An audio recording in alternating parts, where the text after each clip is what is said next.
देखिए, आज की जो रैली में शुभेंदु अधिकारी शामिल हुए हैं वो कोई छोटा मोटा नाम नहीं है, वो बहुत बड़ा नाम है।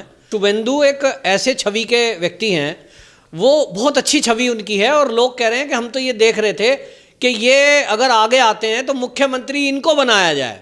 ये ममता बनर्जी से लोग परेशान थे, हिंदूवादी नेता माने जाते हैं और उनके आने का एक कारण ये भी है कि ममता बनर्जी ने अपने कार्यकाल में केवल एक विशेष वर्ग को तुष्टीकरण करने के लिए यहां तक कि दुर्गा पूजा की परमिशन भी मूर्ति विसर्जन की नहीं दी। तो शुभेंदु उस समय भी नाराज थे कि आप एक तरफ बांग्लादेशी रोहिंग्याओं का फेवर करते हो, ताजिया निकालने की परमिशन देते हो, मूर्ति विसर्जन की आप परमिशन क्यों नहीं दे रहे।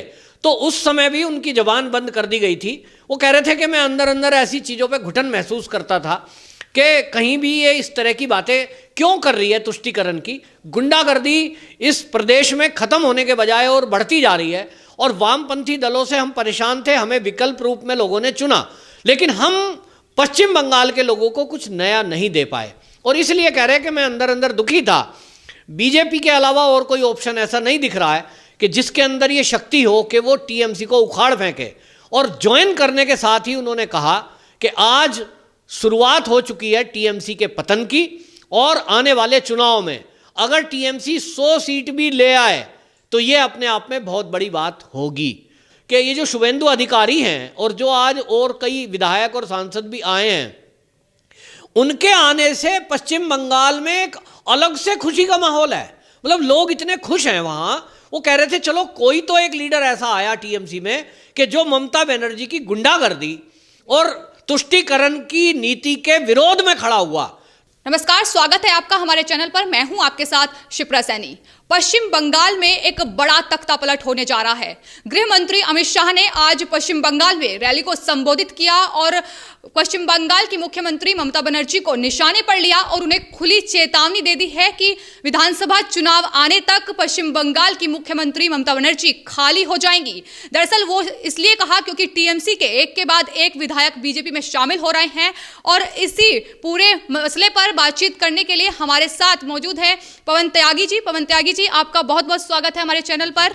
मेरा सबसे पहला सवाल आपसे यह है कि जिस तरीके से शुभेंदु अधिकारी आज बीजेपी में शामिल हो गए हैं, उससे आप किस तरीके से देखते हैं और तमाम जो टीएमसी के या फिर यूं कहें सीपीआईएम के और कांग्रेस पार्टी के विधायक बीजेपी में शामिल हुए हैं, उस पर आपकी क्या राय है? किस तरीके से देखते हैं आप इसको? देखिए, आज की जो रैली में शुभेंदु अधिकारी शामिल हुए हैं वो कोई छोटा मोटा नाम नहीं है, वो बहुत बड़ा नाम है। और पश्चिम बंगाल में मेरे मित्र रहते हैं, वहाँ पत्रकार दोस्त भी हैं, वहाँ वैसे भी मेरे कुछ लोग रहते हैं जानने वाले, उन सब से मेरी बात हुई है। वो लोग कह रहे हैं कि शुभेंदु एक ऐसे छवि के व्यक्ति हैं, वो बहुत अच्छी छवि उनकी है और लोग कह रहे हैं कि हम तो ये देख रहे थे कि ये अगर आगे आते हैं तो मुख्यमंत्री इनको बनाया जाए। ये ममता बनर्जी से लोग परेशान थे, हिंदूवादी नेता माने जाते हैं और उनके आने का एक कारण ये भी है कि ममता बनर्जी ने अपने कार्यकाल में केवल एक विशेष वर्ग को तुष्टीकरण करने के लिए यहां तक कि दुर्गा पूजा की परमिशन भी मूर्ति विसर्जन की नहीं दी। तो शुभेंदु उस समय भी नाराज थे कि आप एक तरफ बांग्लादेशी रोहिंग्याओं का फेवर करते हो, ताजिया निकालने की परमिशन देते हो, मूर्ति विसर्जन की आप परमिशन क्यों नहीं दे रहे। तो उस समय भी उनकी जबान बंद कर दी गई थी। वो कह रहे थे कि मैं अंदर अंदर ऐसी चीज़ों पे घुटन महसूस करता था कि कहीं भी ये इस तरह की बातें क्यों कर रही है, तुष्टीकरण की गुंडागर्दी इस प्रदेश में ख़त्म होने के बजाय और बढ़ती जा रही है। और वामपंथी दलों से हम परेशान थे, हमें विकल्प रूप में लोगों ने चुना, लेकिन हम पश्चिम बंगाल के लोगों को कुछ नया नहीं दे पाए और इसलिए कह रहे हैं कि मैं अंदर अंदर दुखी था। बीजेपी के अलावा और कोई ऑप्शन ऐसा नहीं दिख रहा है कि जिसके अंदर ये शक्ति हो कि वो टीएमसी को उखाड़ फेंके। और ज्वाइन करने के साथ ही उन्होंने कहा कि आज शुरुआत हो चुकी है टीएमसी के पतन की और आने वाले चुनाव में अगर टीएमसी 100 सीट भी ले आए तो ये अपने आप में बहुत बड़ी बात होगी। आपको बताऊं कि लगभग अभी ऐसी तैयारी है कि 60 एमएलए टीएमसी के और अभी छोड़कर आएंगे, कई सारे सांसद भी छोड़कर आने को तैयार हैं और पार्टी के कार्यकर्ता तो लाइन लगा के आएंगे। और इसलिए अमित शाह ने जो बोला है वो अतिशयोक्ति नहीं है, वो रियलिटी है। और आपको बताऊं कि ये जो शुभेंदु अधिकारी हैं और जो आज और कई विधायक और सांसद भी आए हैं, उनके आने से पश्चिम बंगाल में एक अलग से खुशी का माहौल है। मतलब लोग इतने खुश हैं वहां, वो कह रहे थे चलो कोई तो एक लीडर ऐसा आया टीएमसी में कि जो ममता बनर्जी की गुंडागर्दी और तुष्टीकरण की नीति के विरोध में खड़ा हुआ। तो उनको ये डाउट है कि टीएमसी के गुंडे वहां किसी को रहने नहीं देते हैं अगर कोई ममता के विरुद्ध बोल जाए। और इसकी गंभीरता को समझते हुए गृह मंत्रालय ने, इसीलिए आपको बताऊं कि इनको Z+ सुरक्षा दी और इनको बुलेट प्रूफ गाड़ी दी, क्योंकि वो जानते हैं कि वहां उनको ऐसे छोड़ेंगे नहीं। लेकिन किसी भी तरह से किसी भी टीएमसी के जो ये छोड़कर आए हुए कार्यकर्ता हैं, इनका हौसला पस्त नहीं है। आपको बताऊं 100 से अधिक राजनीतिक हत्याएं पश्चिम बंगाल में हो चुकी हैं। अभी तक बीजेपी के कार्यकर्ताओं को चुन चुन कर मारा गया। जिन्होंने भी कोई आवाज उठाई विरोध में, उन्हीं को मर्डर कर दिया, उनके घर पे बम डाल दिया। लेकिन उसके बावजूद जो आज की रैली हुई है, और उसकी रैली को रैली नहीं रेला कहा जाना चाहिए, इतनी विशाल रैला कि आप देखिए हर तरफ से भीड़ आ रही थी और घर से खुद निकल के लोग आ रहे थे। जो लोग दबा कुचला महसूस कर रहे थे, टीएमसी के गुंडागर्दी से डर के माहौल में जी रहे थे, आज वो खुल करके सड़क पर सामने आए। बीजेपी की रैली में वो भीड़ बन करके सामने आए। वो भीड़ नहीं है, वो वोट है। और ये वोट पड़ेगा। तय हो गया है कि ममता बनर्जी तो अब गई, अब तुष्टीकरण करते रहना, तुम रोहिंग्याओं की वोट लेते रहना, अब बाकी पश्चिम बंगाल की वोट तो आपको मिलने वाली है नहीं।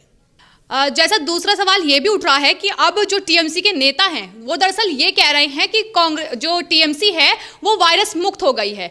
तो आप इसको किस नज़र से देखते हैं? क्या ये टीएमसी के नेताओं की या टीएमसी पार्टी की बौखलाहट नहीं है? सच्चाई तो कुछ और है जो सब जानते हैं, लेकिन ये अब क्या टीएमसी जो है वो बौखलाहट में ये कह रही है? देखिए, जो ये कह रहे हैं इस पे हंसी आ रही है कि टीएमसी के लोगों ने कहा कि शुभेंदु अधिकारी आज छोड़ के गए तो आज की शाम हमारे लिए बड़ी खुशी की है क्योंकि टीएमसी अब वायरस मुक्त हो गई। माने उनके हिसाब से शुभेंदु अधिकारी वायरस थे। तो मेरा एक सवाल टीएमसी वालों से है कि शुभेंदु अधिकारी जब इस्तीफा दे रहे थे टीएमसी से, आपने नामंजूर क्यों किया? उनको मना क्यों रहे थे? वो तो वायरस था, जाने देते। दीदी इतने दिन से मनाने के लिए क्यों लगी हुई थी पीछे? वायरस था। तो दूसरी बात, शुभेंदु अधिकारी वो नेता हैं जो नंदीग्राम में भूमि अधिग्रहण कानून के विरुद्ध उन्होंने वामपंथियों की चूल्हे हिला दी। वामपंथियों को उखाड़ फेंकने का काम शुभेंदु अधिकारी ने किया। टीएमसी को स्थापित करने का काम शुभेंदु अधिकारी ने किया। ममता बनर्जी की तो बेस ही बनाने का काम शुभेंदु अधिकारी ने किया और उनके सहयोग से लगभग 60 विधायक जीत करके टीएमसी के गए जो नंदीग्राम एरिया से गए थे। तो उनको अगर आज आप वायरस बता रहे हो तो ये आपकी बयानबाजी बौखलाहट दिखाती है। आगे आने वाले दिनों में आप देखना शुभेंदु जैसे और कितने वायरस, ये जो आपको लगे हुए थे ना, इन वायरस की वजह से जिंदा थे आप। तो टीएमसी का ये ममता बनर्जी का वास्तव में बौखलाहट है, क्योंकि अब उनको लग रहा है आज की रैली को देखने के बाद कि भाई इतने लोग अभी छोड़ के गए हैं एक झटके में, और अभी शुभेंदु के जो निकट के लोग हैं जो अभी संकोच में थे वो टच में हैं ऑलरेडी। वो कह चुके हैं कि हम भी आएंगे। उनको जैसे ही माहौल अच्छा दिखाई देगा और उनको लगेगा कि हम सुरक्षित हैं, सुरक्षा की गारंटी वो चाह रहे हैं, जैसे ही सुरक्षित महसूस करेंगे आप देखना पूरा रेला का रेला टीएमसी का आएगा। और एक भी राष्ट्रवादी नेता, जो भी राष्ट्रवादी लीडर है वहां, चाहे एमपी है चाहे एमएलए है, वो अब टीएमसी में नहीं रहेगा, क्योंकि टीएमसी को ममता बनर्जी ने केवल और केवल बांग्लादेशी रोहिंग्याओं की पार्टी बना के रख दिया है। उनके लिए सारी फैसिलिटी दी। इस टीएमसी की वजह से आप देखिए कि भारत सरकार ने, केंद्र सरकार ने किसानों के खाते में जो किसान निधि दी है, 1 रुपया भी बंगाल के किसानों को नहीं मिला, पश्चिम बंगाल के। तो वो कह रहे हैं भाई हमने क्या बिगाड़ा था? गरीबी तो बहुत ज्यादा है वहां भी। उनको किसान के खाते में किसान निधि नहीं मिल रही है, फ्री मकान मिल रहा है प्रधानमंत्री आवास योजना में, वो मकान नहीं मिल रहे हैं। आखिर नुकसान किसका और क्यों? केवल इसलिए ममता बनर्जी की जिद है कि भाजपा का द्वारा दिया गया केंद्र का कोई भी लाभ मैं राज्य में लागू नहीं होने दूंगी, कहीं वोट ना खिसक जाए। तो अब वोट तो खिसकेगा, क्योंकि लोगों को लग रहा है कि केंद्र की योजनाओं को लागू ना करके तुमने गरीबों का मजाक उड़ाया है, गरीबों को लाभ नहीं मिलने दिया है और अपने आप लाभ दिया नहीं है। केवल टीएमसी के जो गुंडे हैं, राशन भी वही लोग लूट के ले जाते हैं। पिछले दिनों हमने देखा किस तरह से राशन की व्यवस्था जो थी, वो राशन, चावल, राशन का गेहूं बाजार में बिक रहा था, टीएमसी के गुंडे उसको सरेआम लूट कर ले जा रहे थे।